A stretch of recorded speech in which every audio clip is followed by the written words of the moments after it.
What's going on, my route runners? It's yours truly, Rock Combo, aka the Professor, on the 6 bringing y'all a ranked game. I'm playing with the Denver Broncos. My opponent is the San Francisco 49ers. Peyton Manning is going to get injured early in this game. He goes out for the rest of the game. But no Manning, no problem for me. I'm just going to keep trucking along. I've been playing. I've played with the Broncos a few times now, and they're a fun team to play with. The only bad thing about playing with them is since they're rated 90 overall, you have a lot of people play with the Niners. Even though they are a really good squad, they are limited though, since Peyton Manning's so dang slow, man, slower than a freaking turtle.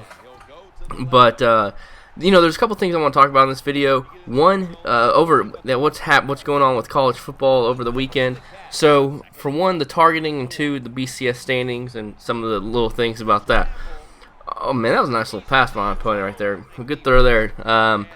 So the targeting, if the early games of the SEC, there was 3 targeting penalties within for the 11 o'clock games within 30 minutes, and something's got to give with this targeting rule. It's turning football into 7-on-7, and suspending players for a half and all this stuff. They're leading with their shoulders, and it's just becoming way too much, and it's just getting ridiculous. And then if it happens in a big time game, it's really going to affect the outcome and have a lot of people all up in arms.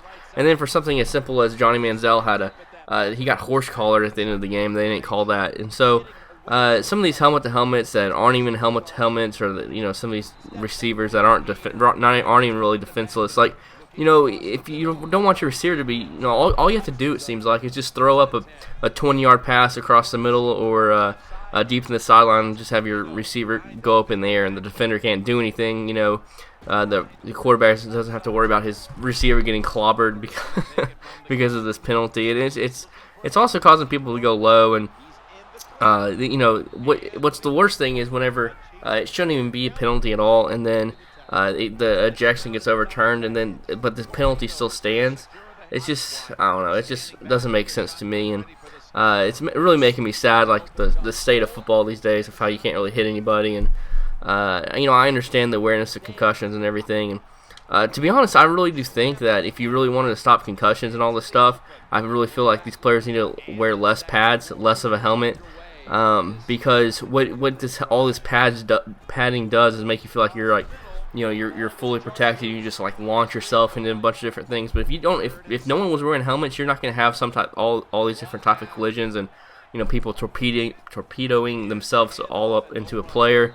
And I've read a couple articles. It was really interesting how they said if you actually have less pads and less of a big helmet, just a very simple helmet, smaller helmet, that the injuries would actually go down and concussions would too, because players would end up tackling people with better form and not just launching themselves head first into things. And it's an argument for this commentary. I don't know all the little details to tell you about all that, but that's kind of my initial thought on all that. So hopefully in the offseason, the targeting rule will change where they can overturn the penalty as well.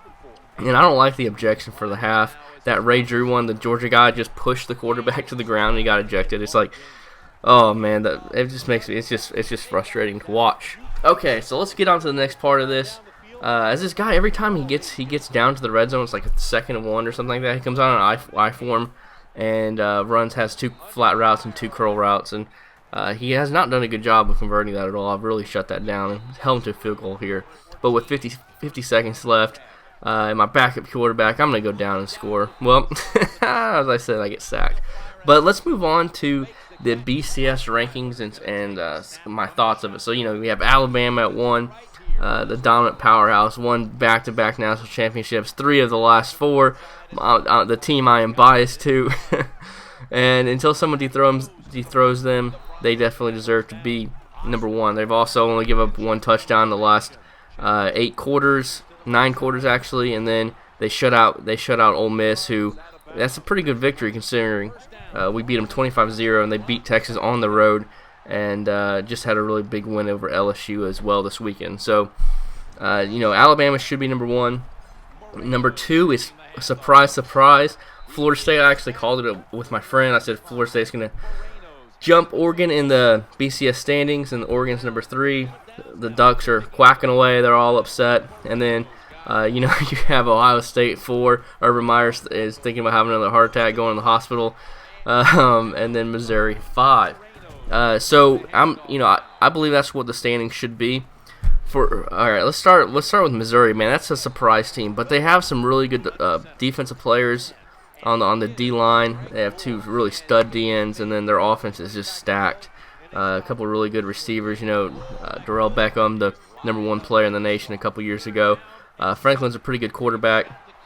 You know, even though he just got hurt, Matt Mock got recruited by big time recruit. He got recruited by Notre Dame and people like that. And so they're definitely a good team. So I think they're right where they need to be. Very good win against Georgia.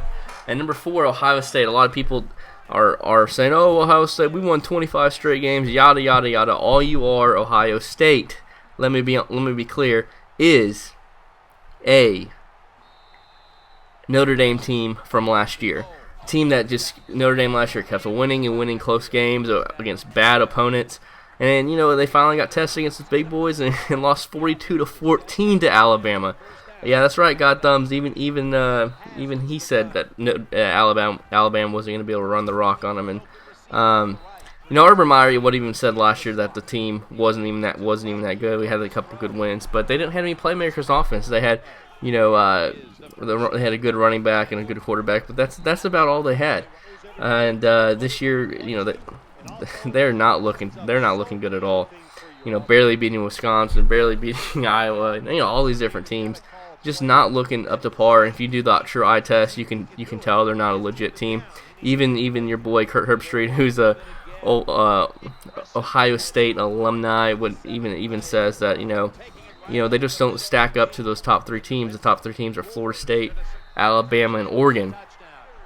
And it's going to be interesting to see what happens with Ohio State. They'll probably lose the game, just like Louisville, Card Nation, Egbert Cards was talking about how Louisville keeps getting disrespected, moving down the polls as they keep winning and winning.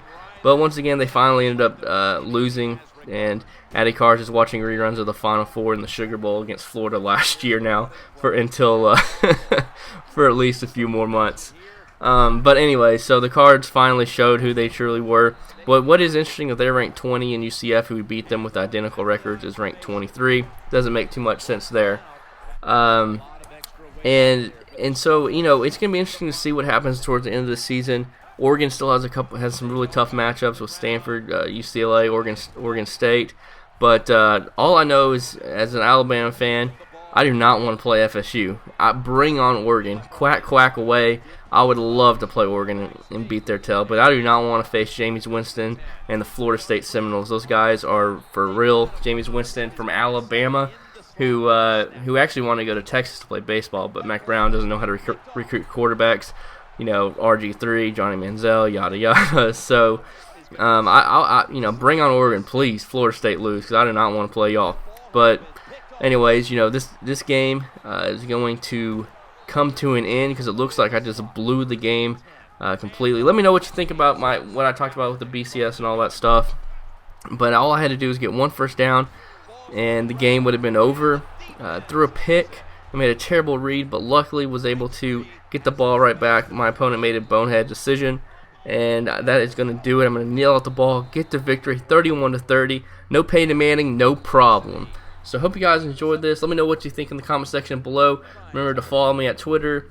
Subscribe to my YouTube channel for more ranked games, and I will be seeing you on the sticks.